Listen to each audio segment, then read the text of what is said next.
मला थोडंफार येत होतं या फील्डमध्ये, पण एवढं येत नव्हतं की जेणेकरून मी प्रोफेशनली वर्क करेल किंवा तेवढा कॉन्फिडन्स स्वतःमध्ये नव्हता.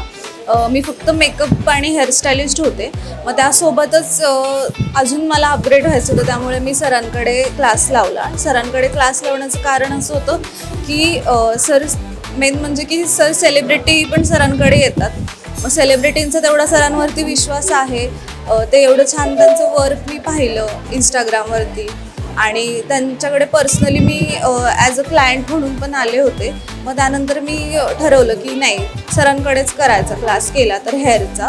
आणि खूप छान एक्सपिरियन्स होता. मला जरी बेसिक येत होतं, पण तेवढं प्रोफेशनली सरांकडे आल्यावरती काही बऱ्याच गोष्टी कळाल्या की सीझर ॲक्च्युली कशी पकडायची, ती चालवायची कशी. सरांनी लिटरली प्रत्येक स्टुडंटला हाताला धरून या सगळ्या गोष्टी शिकवल्या आहेत आणि तिथपासून ते प्रोफेशनली मॉडेल वर्कपर्यंत सरांनी फुल सपोर्ट केला.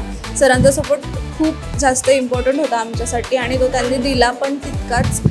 बाहेर आपण बघतो अकॅडमीजमध्ये तर स्टुडंटकडे एवढं लक्ष दिलं जात नाही, तर सरांनी तसं नाही केलं. सरांनी प्रत्येक गोष्टीत हेअरकट्स म्हणा, कलर म्हणा, केमिकल म्हणा, आणि अजूनही आमचा क्लास झाला तरी सर आम्हाला सपोर्ट करतात, क्वेश्चन्सचे आन्सर करतात. म्हणजे आम्ही कॉल वगैरे नाही, पण एखादा मेसेज जरी केला तरी त्यांचा रिप्लाय येतो की हां असं तसं.